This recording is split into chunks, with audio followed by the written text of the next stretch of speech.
Okay, welcome everybody. So this is the last week for lectures for the course. And so for this week, we're going to be looking at how you can encourage positive self-evaluation and how we can actually make motivation a researchable topic. Okay, so just a few things. So announcements. So your final draft of your lesson plans and literature reviews. So those are going to be due on May 12th by 11:59 p.m. So you'll just upload those onto the site. And I will you'll have to look over the next couple weeks for an announcement for when that Dropbox is up. So it'll probably be up at the same time that I put up the information for the end of term evaluations.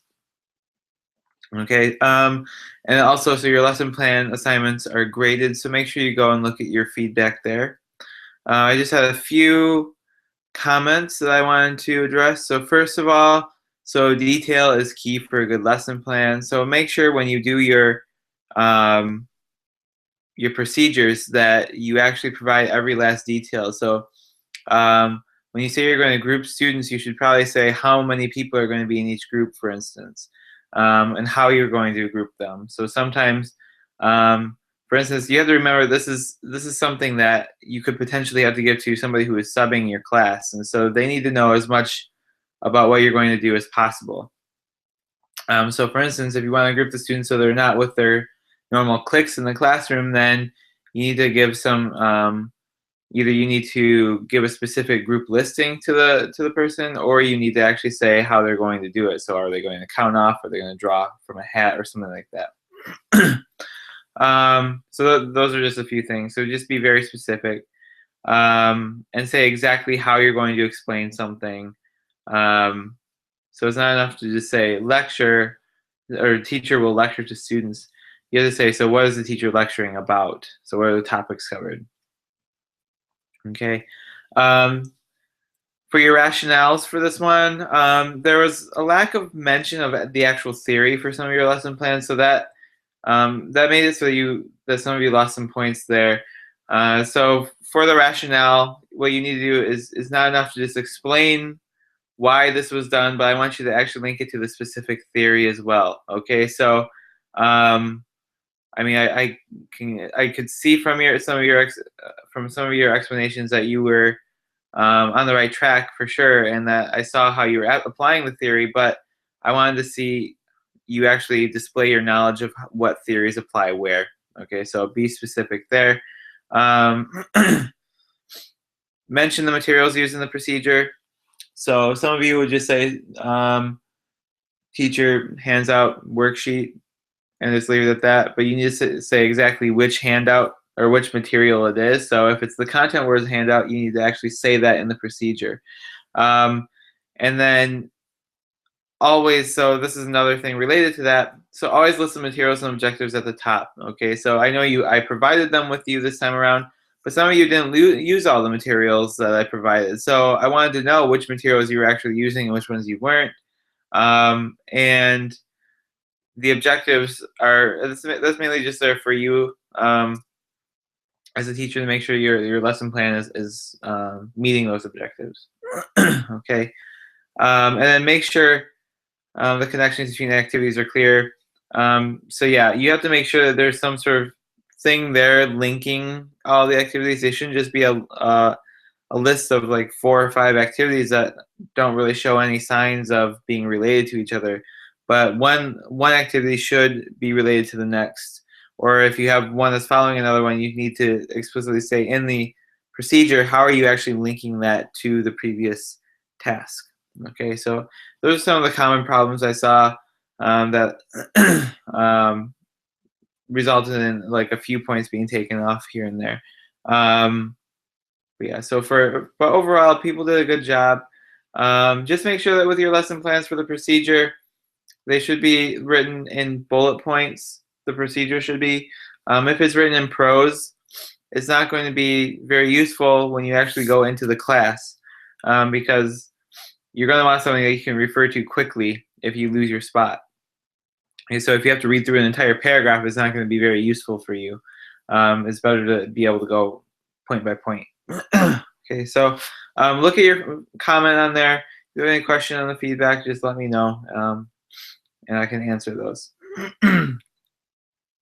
Okay, so the first reading that you had for today was Dornier's chapter 5, and so that was talking about encouraging positive evaluation. And so what we see here is a big discussion on like attribution. Okay, so we've already talked about attribution theory a lot and how it's kind of how we determine the reasons for our success and failure. Okay, so the most common ones being like ability or effort, as we'll talk about in a minute. So those are, so we often tend to have, as human beings and as students, we find ways to actually figure out or explain, so why were we successful there and why were we not successful there, okay? And so this is actually a really important discussion, so how this positive evaluation thing, because if you don't know how to actually positively evaluate yourself, you get into this learned helplessness scenario where it actually, so you actually interpret your past experiences in a debilitating manner. So everything that you do, you kind of attribute it to things like ability that are like a natural born ability that makes it so you can't do it. And so in that way, it makes it so that you just start thinking of yourself, you start feeling just helpless all the time, and you don't really take steps to prevent failures in the future anymore. So we're trying to figure out here, so how do we prevent that from happening? Okay, so when we think about attributions in school, the most commonly used ones are ability, effort, the task difficulty. So if you have like a test, you're saying, oh wow, the test was really hard. It was harder than what I was expecting. Luck, mood. So if you're in a bad mood that day, if you're like sick or nauseous, that's going to be something else. Your family background, and then the help or hindrance from others. So were others like aiding you in being successful, or were they actually coming and getting in the way? Like, were they distracting you, for instance? And so when we think about Western culture, the most commonly referred to attributions are ability and effort. So obviously with one of them being much more detrimental than the other to motivation. Okay, so when we think about failures, we can interpret those in two ways. So we can attribute a failure to the ability that we have, which is very harmful because it makes it so that it's not something that we can actually change, or we can attribute it to a lack of effort, which is much more productive. Okay, so in terms of failures, we want to make sure that learners are attributing those failures to a lack of effort instead of ability, because if it's a lack of effort that they think is causing it, then they can actually do something about it in the future. They can put more effort in to be more successful. So actually the opposite scenarios is there for successes. So a lot of times when we succeed, we actually attribute it to a natural born ability. And so there's something nice about that in our heads for doing that. It actually works pretty well either way. So you can say that you put in a lot of effort and you were successful, or you put in, or you have the ability and you're successful. Generally, we view like the idea of ability and success as being more positive, just because if we think about it as effort, it gets to have this meaning of like you toil away. You have to toil away ceaselessly in order to be successful. So ability just makes it more easier for us to kind of get the gumph to keep going on. Okay, so when we think about attribution and how we attribute our success, or what we attribute to our successes and failures in the L2 classroom is very important, and so that's for two reasons. So failure is very common in L2 learning, for one thing. So we see very many examples in the literature of people ultimately not becoming native like in their attainment.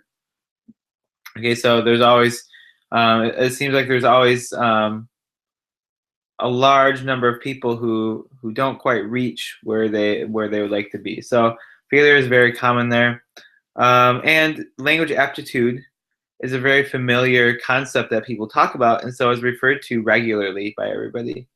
Okay, so attribution is very important because there's lots of opportunities for failure, and so we need to kind of And because language aptitude is so familiar and so often referred to, we need to actually find a way to make it so the attributions change from being related to that to being something of effort.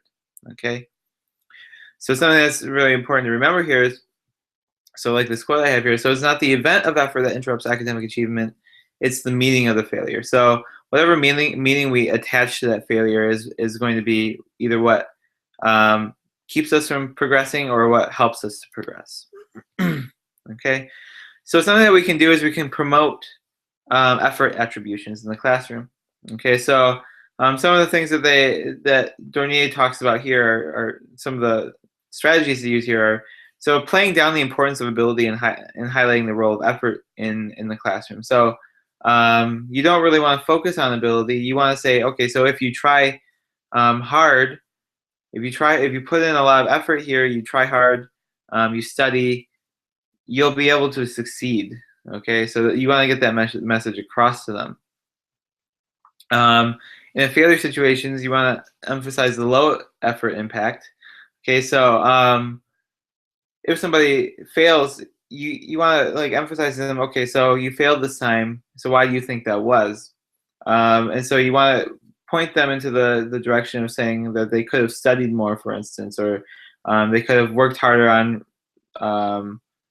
that project and put more time into it, for instance. Now there are situations where even if effort is put into something, the learner still ends up failing either the test or the option. And so in that case, you need to emphasize the poor skills or the strategy use.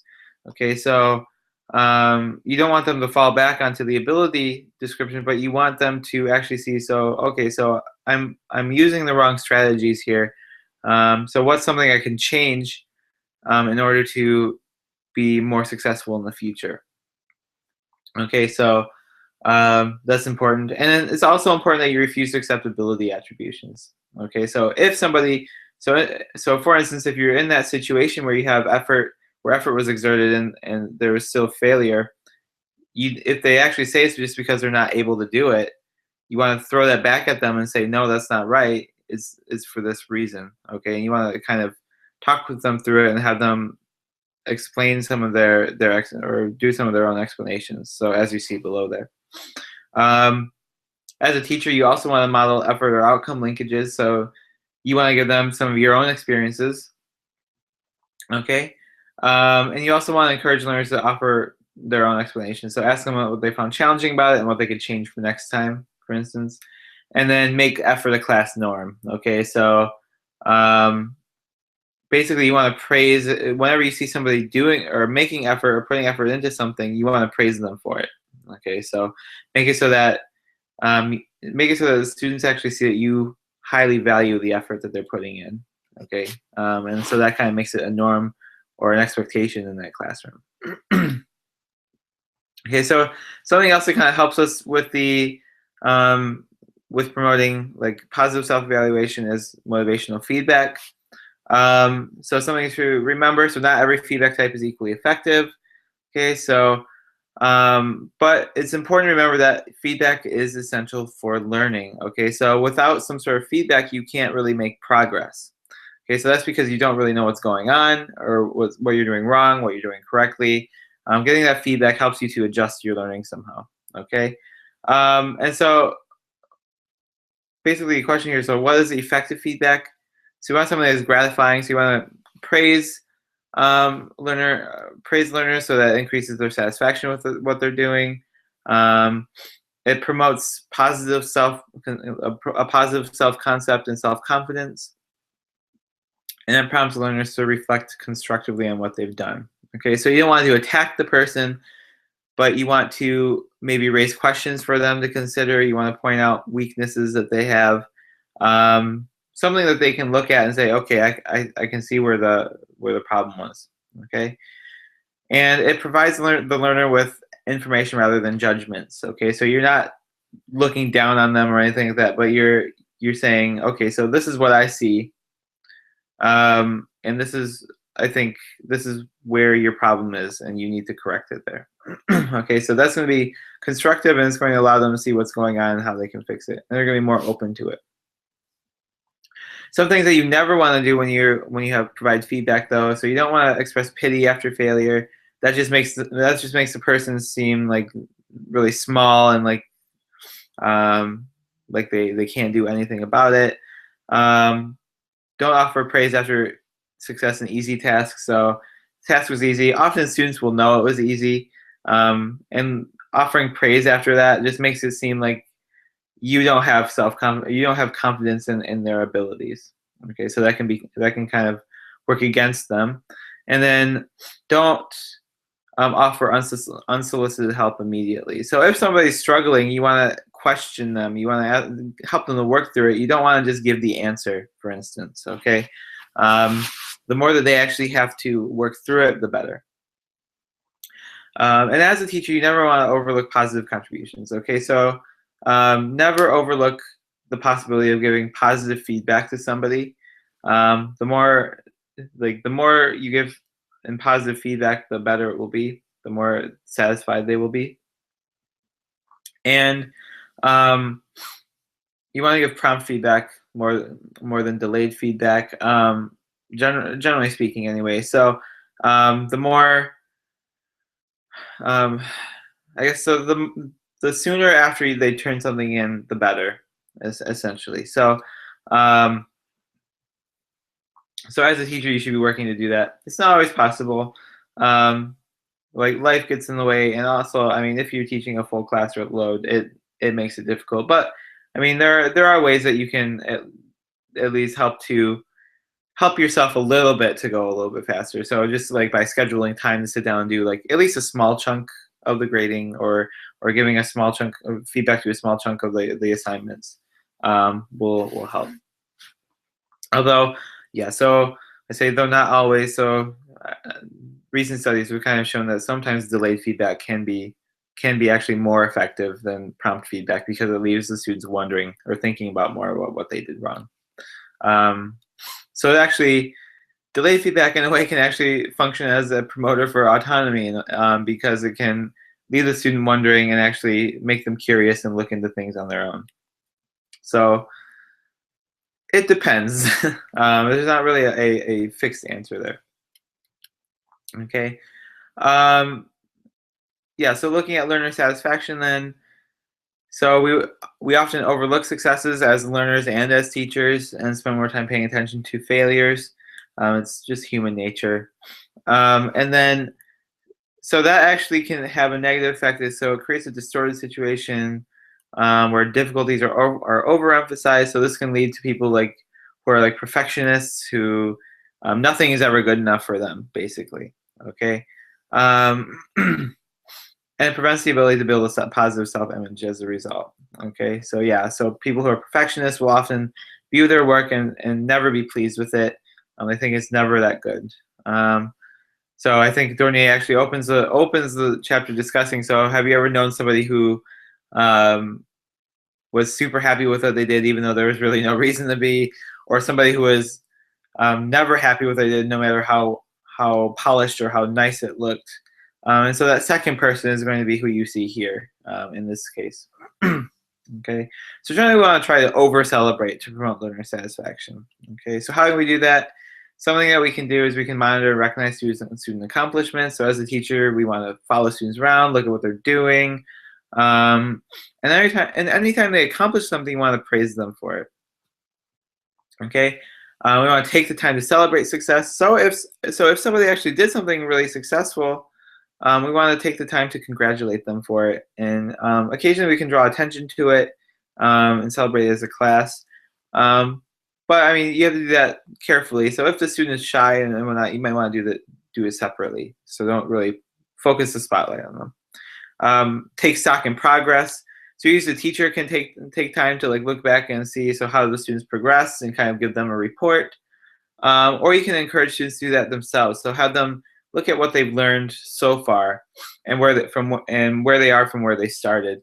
And once they actually can see that progress, they'll become more satisfied.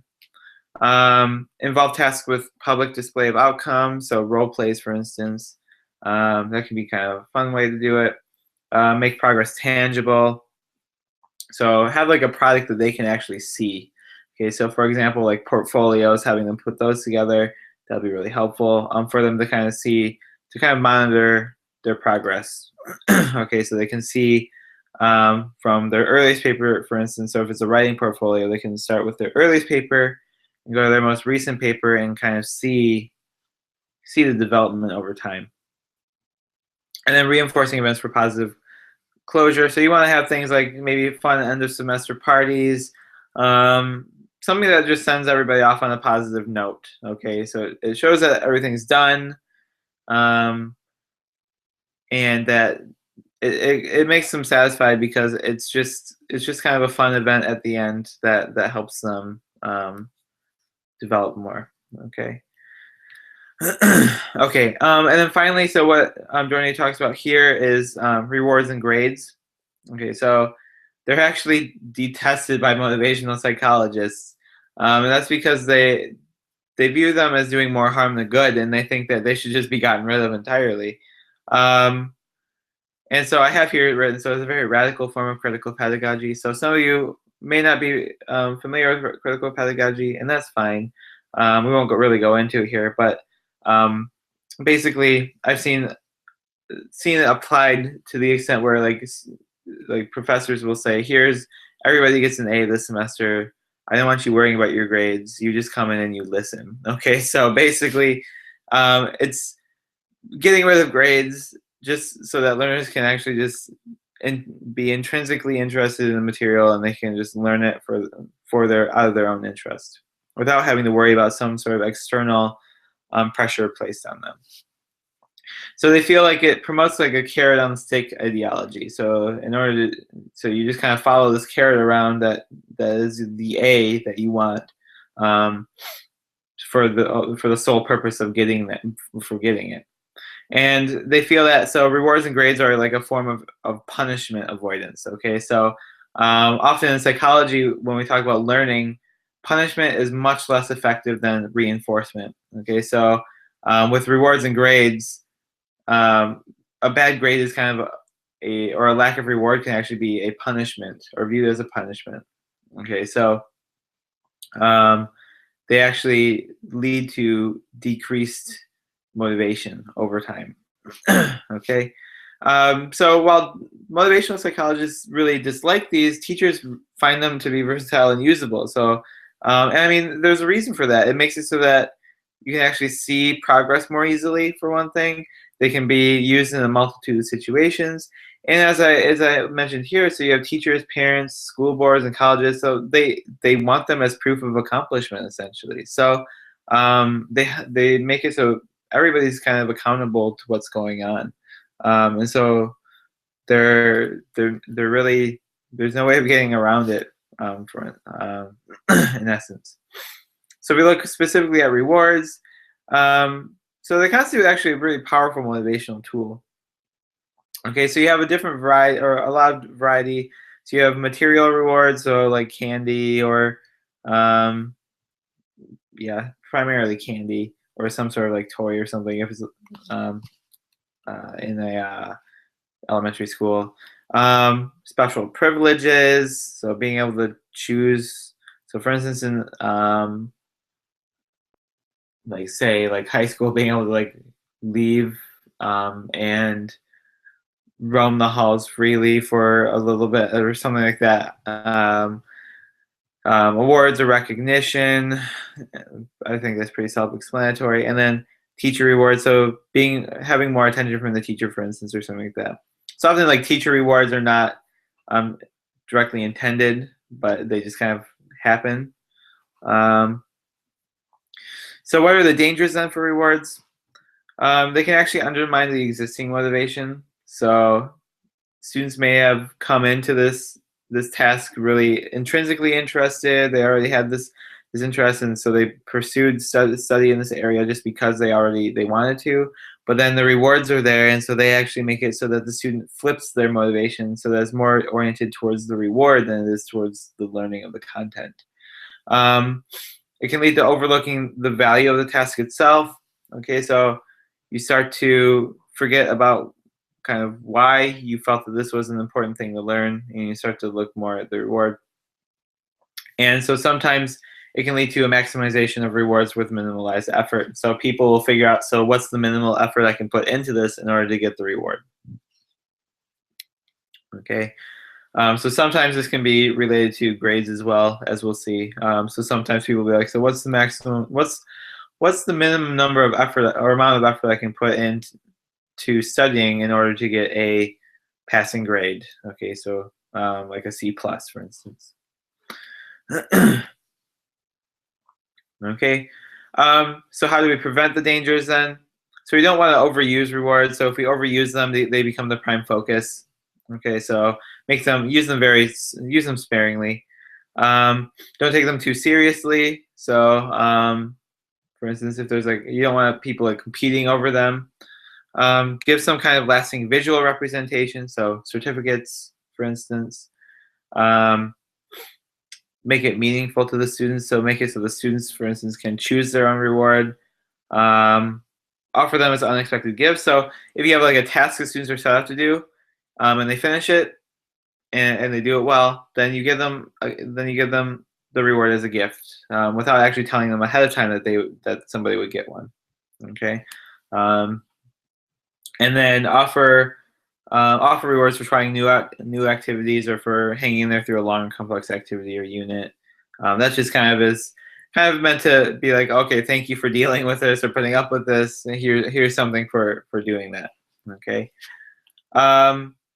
Grades. So here are some of the criticism about grades. So emphasize the productness of the process. Okay, so often in learning, we want to focus more on the process because that's where the most learning opportunities come from. But with grades, the focus is on the products because that's what the grade is based on. Okay, so they become equated with a sense of self-worth. So the student is consistently scoring low and getting low grades. They're going to have a lower sense of self-worth eventually because they'll start attributing those low grades to ability, most likely. It can become more important than learning. Okay, so sometimes so this has to do more with that carrot on the stick thing again. So people will kind of view the grade as what they need to reach out for. And so that A will become more important than what they've learned along the way to get that A. Okay. It makes it difficult to follow modern student-centered approaches. So teachers have to focus more on this, on getting these students their grades, and so it kind of becomes a way for them. It leads them to focus more on the grades, and so in the classroom they have to adjust their teaching style to be more authoritative in that respect. It also really separates students from teachers. Okay, so the teacher is the one who assigns grades and students who get it. And so it makes it so that the teacher is much more separated and has to be more authoritarian in that way too. It encourages unethical behavior sometimes, so cheating, because the grade can actually be sometimes it can be a high stakes situation where an A is necessary. Then people can start cheating. They're subjective. They worsen inequality in the classroom. So kind of like the idea of like the rich get richer and the poor get poorer. So in that sense, so people who are already really well off in terms of grade, or like how they perform in the class, they'll just continue doing better, and then vice versa for the others. And then it focuses attention on ability instead of effort, so that goes back to the self-worth thing again, and then it increases student anxiety. Okay, so things that we don't want to have in the classroom in order to keep students motivated. So unfortunately, grades are here to stay, though. And so how do we deal with the negatives? So we can make the grading system transparent.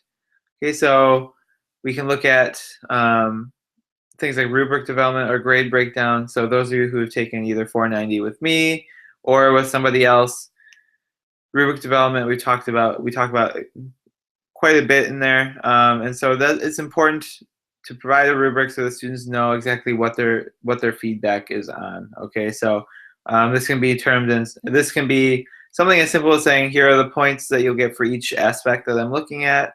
It can also be like a full-out grid listing out everything. So in that way, it's kind of transparent to the student in terms of what they're being assessed on, and it gives them feedback later on as well for what they can fix.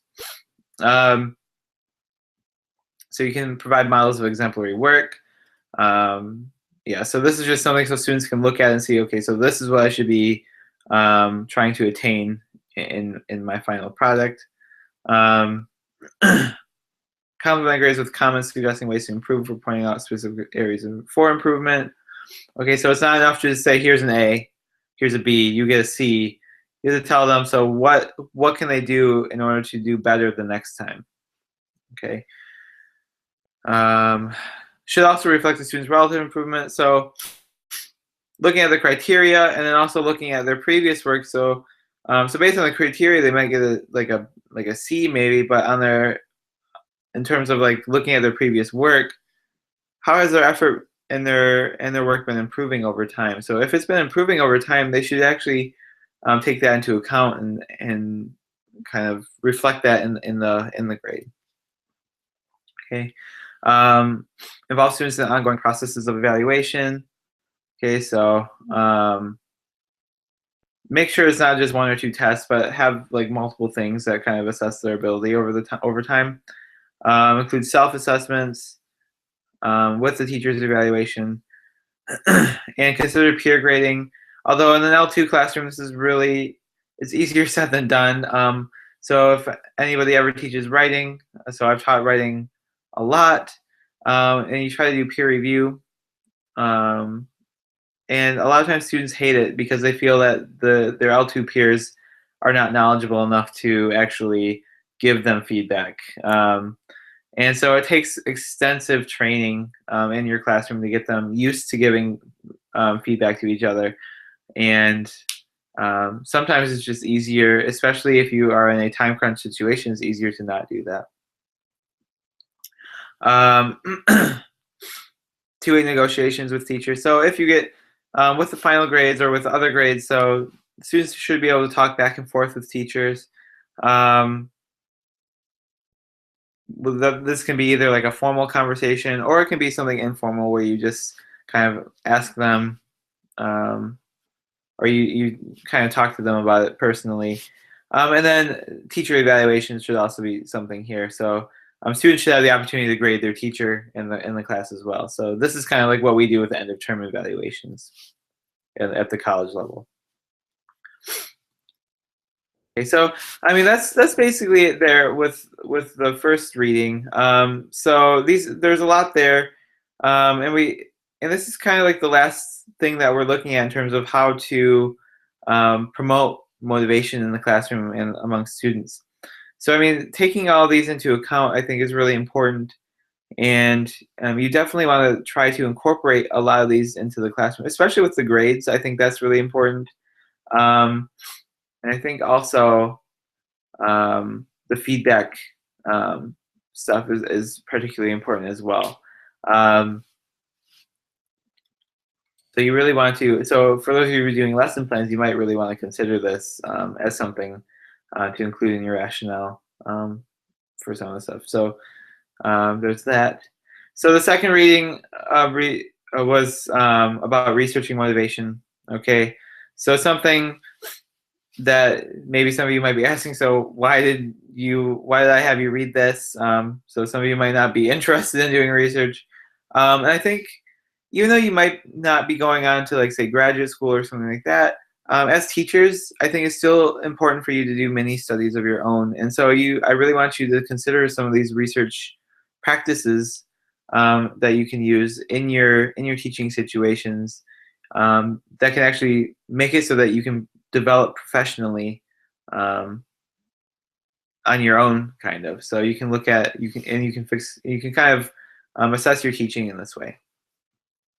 Okay, and it's also really important because you can go to a lot of professional conferences and take part in them, so you can share your own findings and help others, and you can actually and vice versa too. So it's kind of like a sharing back and forth thing. So so you can go to things like Hawaii TESOL or some other regional TESOL. So in Michigan, it's my TESOL, and in Massachusetts, where I am now, is MA TESOL.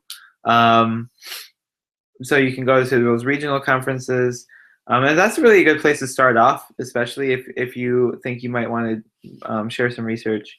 And they're very much non-threatening, and you can meet a lot of good colleagues that way. Then you have like the TESOL, like the National TESOL Conference, which is a really big deal, where you can share things. And then like the American Association of Applied Linguistics too. So that's also a place where you can share some pedagogical findings and methods that you've done research on.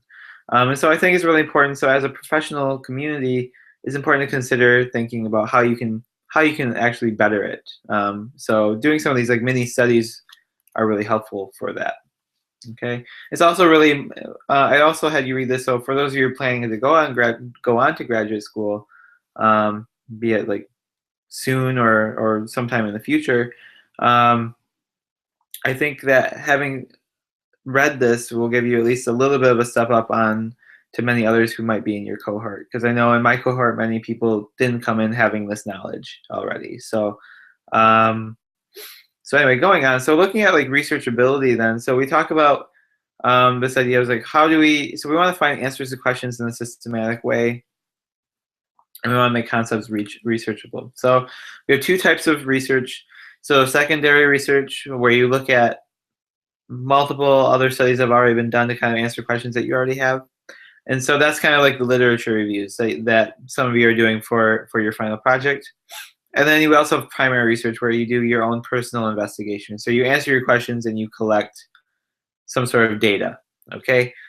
So when we think about motivation, we want to think about researchability. So, so motivation is what we call a construct, okay? So once again, if you've taken 490 with me or with somebody else, you've probably discussed this quite a bit.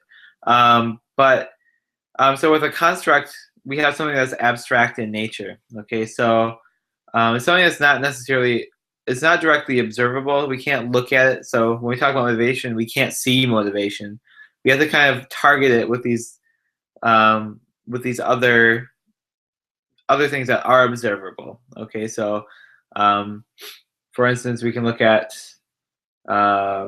survey results that target interest in integrativeness or interest in instrumentality, and we can kind of gauge motivation based on that a little bit. Okay, so we have to look at these things that are not necessarily directly, are not motivation directly, like, I guess it's not like, it's not a direct measure of motivation necessarily, but it's something that is highly related to it.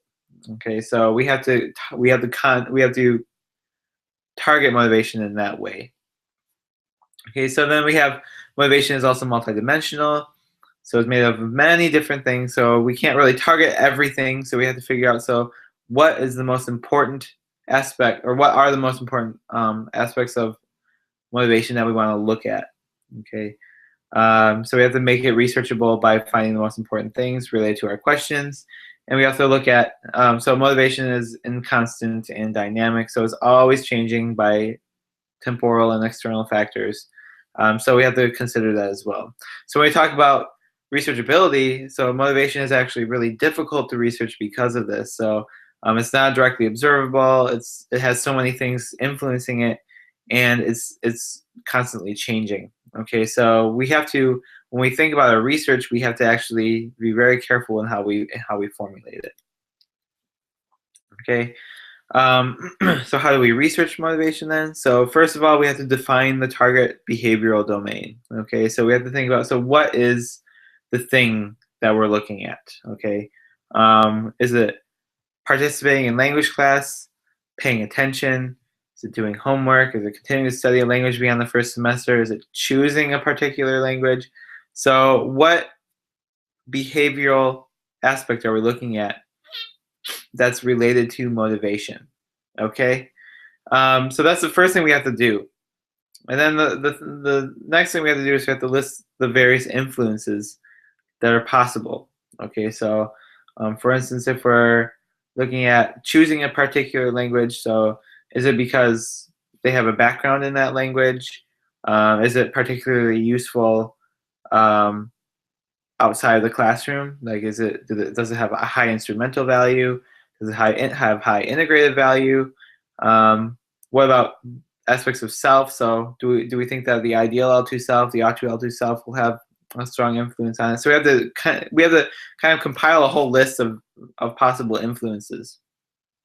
And then we have to look at the priorities. Okay, so out of that list of influences, we have to narrow it down. We have to pare it down to a very small subset of actual factors that we're going to focus on. Okay, so we can't focus on everything. We've tried focusing on everything. The results would be almost uninterpretable because we wouldn't be able to really see anything. So you have to figure out, so what 5 or 6 factors are going to be most useful. Okay, so then once we've done that, we look at the variables. So we look at the dependent variable, which is the outcome, and then the independent variable, which is the influencing factor.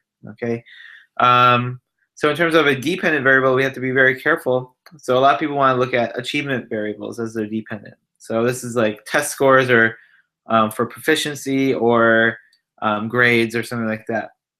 So we have to be cautious in this sense, though, because it's not necessarily a direct link. So motivation does not necessarily cause achievement. Okay, it could be influenced by ability, could be influenced by learning opportunities. So did some people have more opportunities than others? Did some people have a better teacher than others? So these are all things that can actually influence that. So in a way, we could have like motivation is influencing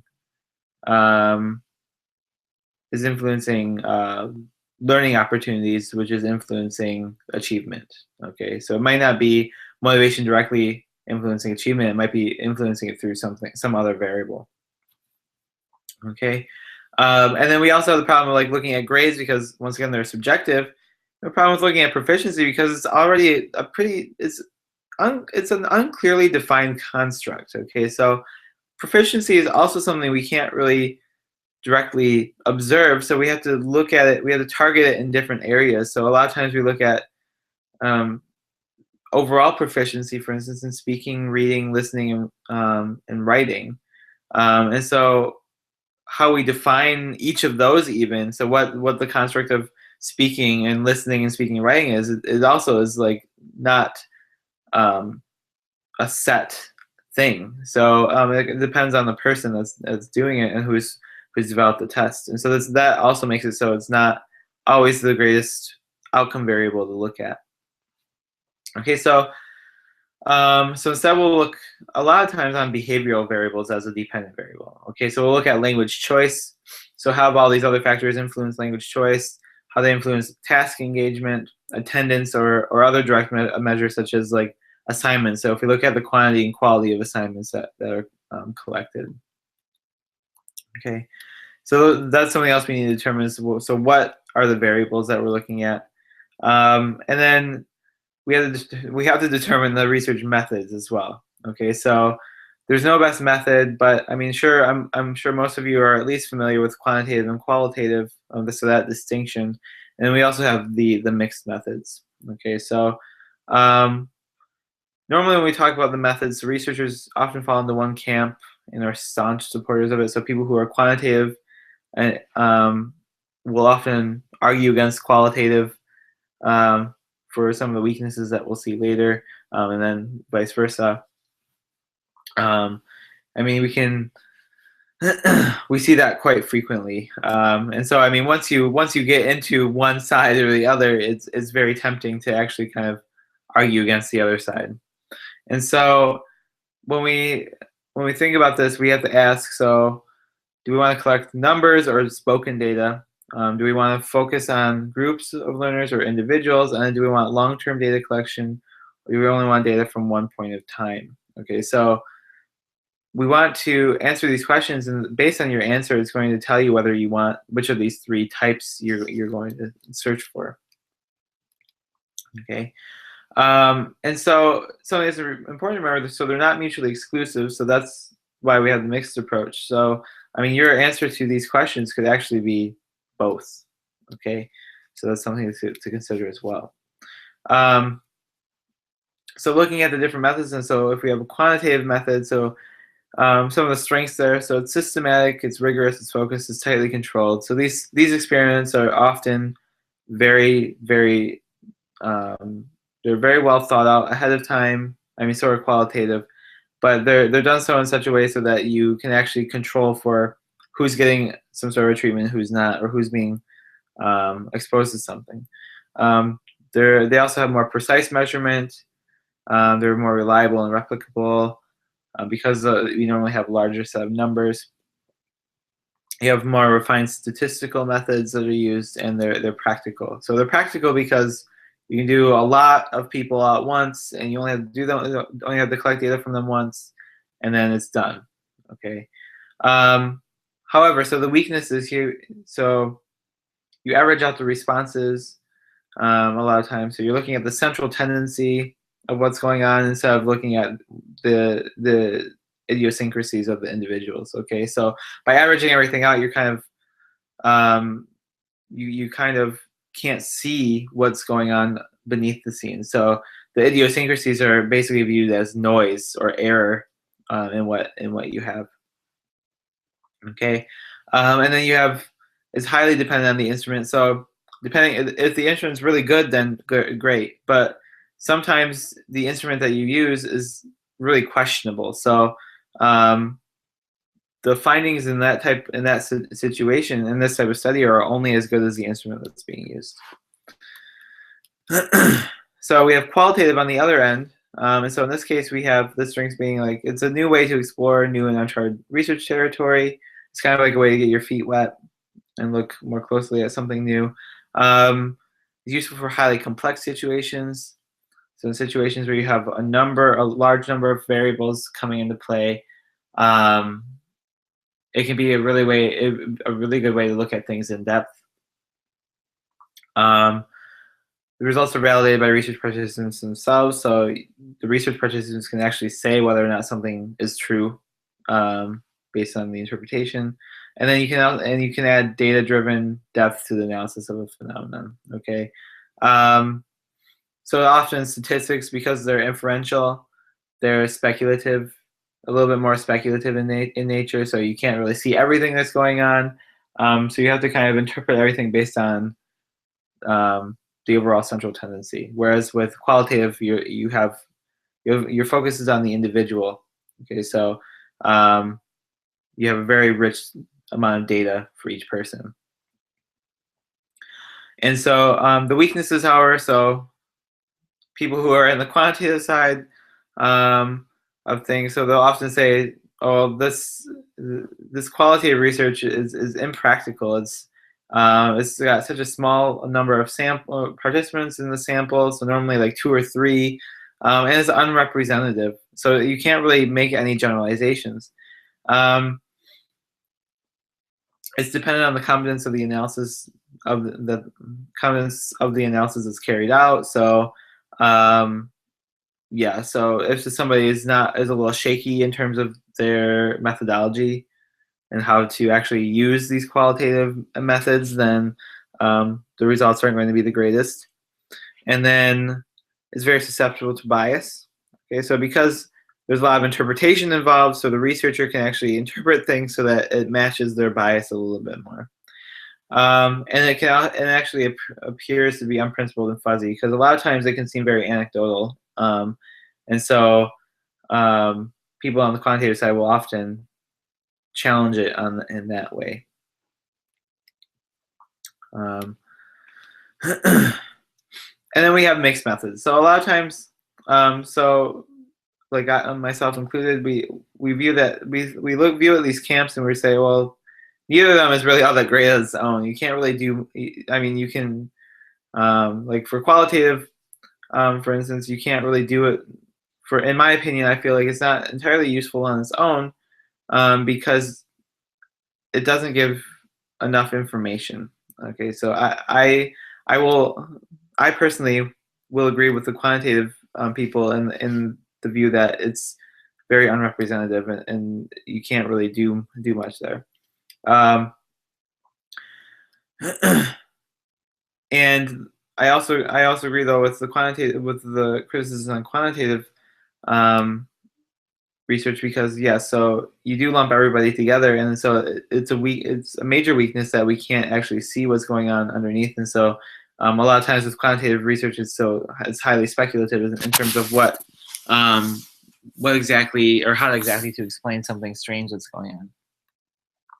So a lot of researchers, like myself included, will opt for mixed methods. Okay, so in this sense, it uses both research paradigms while compensating for the weaknesses. Okay, so in a sense, we have like a checks and balances kind of thing going on. So the data, it allows for you to look at the broader context, and it also allows you to look more at the individual context as well. So if something strange is going on, you can actually get some information from the individual context to help explain that. And because of that, it increases the validity of the results and the generalizability. However, so the sum is not always greater than the parts. Okay, so and that's because researchers are normally not well versed in both paradigms. So a research is because each paradigm requires extensive training.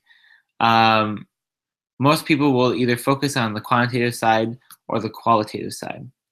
Myself included, I am more well versed on the quantitative side than the qualitative side.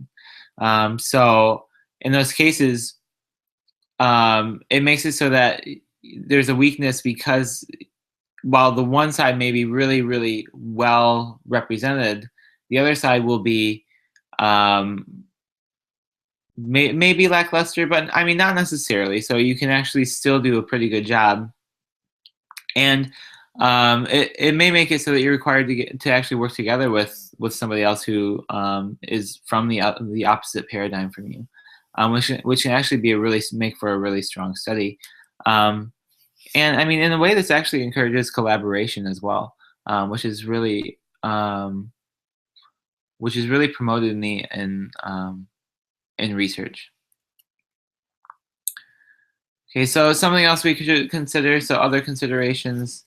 So group versus individual analysis. So which one do you want?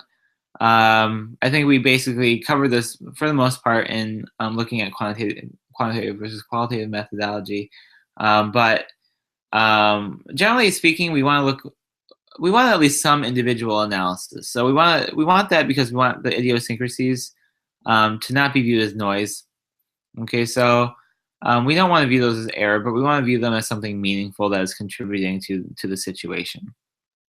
Okay, so from a dynamic systems perspective, individual analysis is really important to do. I mean, it's not always feasible. It's not or practical, but for the most part, we want to consider that. And then for longitudinal versus cross-sectional, it's kind of up to the researcher in terms of how much time and how many resources they have. In L2 research, cross-sectional studies are much more common. That's because they're a lot easier to conduct, especially since most of the research that we see here is conducted by people who are professors, and so a lot of them need to do this research in order to get tenure. And so what we see is a lot of cross-sectional research because it's faster. It makes it so that more articles can get published in a smaller space of time. And so it requires less time and resources as well. So a lot of times funding is very limited in applied linguistics. So unless you have a major grant, you can't really afford to do a longitudinal study. And also, so a lot of times with longitudinal studies, we experience a lot of attrition. So depending on how long it goes, you're going to see more and more attrition over time. And so you're going to lose participants. And so that makes it less attractive too. And the results are not always useful for the time spent. Okay, so you may spend like 2 or 3 years collecting this data, and then when it's all said and done, you go to interpret it, you find the results are just awful. Like you can't really do anything with the data. The data doesn't yield anything. And so that's something that it's a major risk to actually go about doing a major longitudinal study a lot of the time. And so that's why we don't really see it. Okay, so I think that brings us to the end of the discussion. So if you have any other questions about motivation, you can feel free. So I'm going to put a discussion forum on this week's lesson. And so if you have any questions, be they theoretical or practical, that are still lingering and that you think that you would like me to answer, you can please feel free to ask them. I really encourage you to do so. I want you to get the most out of this course in the little time that we have left in it. Okay. And then as for the assignments, so for this week you have a discussion forum. And then also, so make sure to look at the assignment sheet for the video presentation of the final projects. So there will be a discussion forum for that, for peer feedback next week as well. And so if you look at the assignment sheet and the video that goes with it, you'll see the details for that. And then class evaluations. So not next week, but the week after, I'll send out an announcement, and that will just basically tell you that the Dropbox is open for turning in your final assignment or your final project, and then that the class evaluations are available to do. And so I'll give you more information on how to do that soon. I'm talking to Kenny right now to figure out the best way to do that. Okay. And then in the meantime, just work on your final projects. So your lit reviews and your lesson plans, make sure that you get those done. Okay. So if you have any questions, please feel free to let me know. If you have any questions about anything that we've learned in the course so far, or anything that we haven't really talked about or talked about much, and you want me to really explain more about it, feel free to post on that discussion forum. Any logistical things, please just email those to me. And so that's it. So good luck with your assignments and your video presentations, and I look forward to seeing them all next week.